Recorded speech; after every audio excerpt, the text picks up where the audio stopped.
Bu maalesef kardeşler tekrarlayaq. Kardeş soruşur ki bir adam Ramazanda namaz kılar.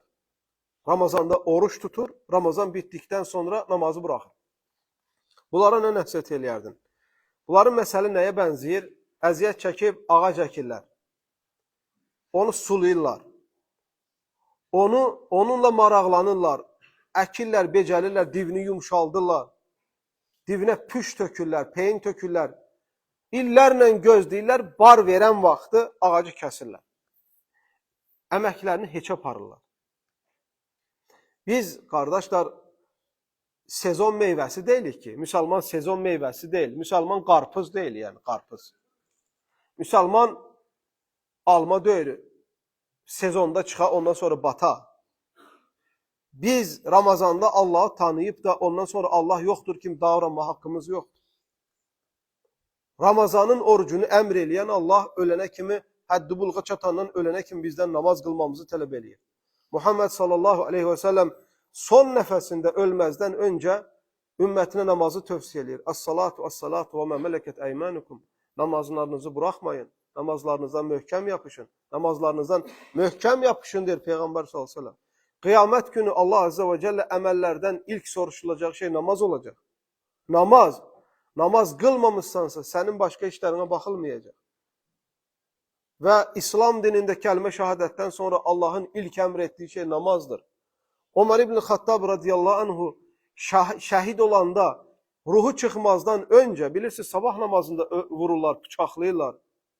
Ömər ibn Xattab radiyallahu anhuyu huşusunu itirir, sabah namazında huşusunu itirir. Aylarla bir ilk sözü nə olur? Əsallan nəs. İnsanlar namazı qıldı mı? İnsanlar namazı qıldı mı? Dinimizin dirəyidir, dinimizin təməlidir namaz qılmaq. Ramazanda Allah var deyib namaz qılıb, Ramazandan sonra Allah yoxdur kimi davranmayın qardaşlar.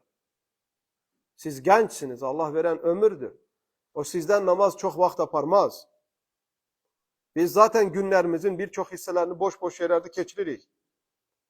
Onunla bununla söhbətdə, bazarda, işdə, gücdə, yemək süfrələrində, dost tanışla danışmaqda, sosial medialarda, ondan sonra tualetdə, orada, burada nə qədər biz vaxtımızı keçiririk. Hər şeyə bu həyatda vaxtımız var da, bir dənə namaz qılmağa vaxtımız yoxdur. Hamınız ən azından Ramazanda namaza başlayanlar gördünüz ki, bir namazı ən çox 5 dəqiqə namazı qılırıq. Ən çox 5 dəqiqə dəstəmaz alırıq, təharət edirik. Yəni aşağı yuxarı bir namazın ədasına 10 dəqiqə lazımdır.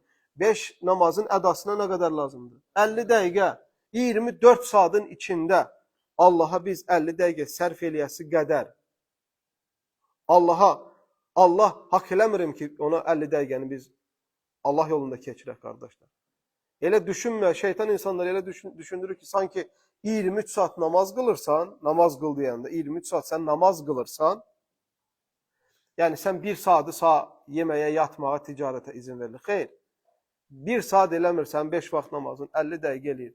Qalan 8 saatını yat, 8 saatını dostlarınla keçir, 8 saat get ticarətə, nə edirsən? Onun üçün tövsiyəm, namazı buraxmayın, namazı tərk eləməyin. Özünüzə cəhənnəmə girmək üçün yolu asfaltlamayın, yolu gözəlləşdirməyin. Siz Allaha qul olmaqdan imtina etdiyiniz gün şeytana qul olacaqsınız. Allahı tərk eləyib də şeytanı özünə vəli, özünə dost, özünə ilah seçənlərin yeri cəhənnəmlikdir. Allaha səcdə eləməyən Allahdan başqasına səcdə etməyə məhkumdur. Uca olmaq istəyirsənsə Allaha səcdə et ki, Allah səni başqalarının qabağında əyilməkdən, onların qabağında səcdə etməkdən qorusun. Allah hamımızın alını islah eləsin, qardaşlar.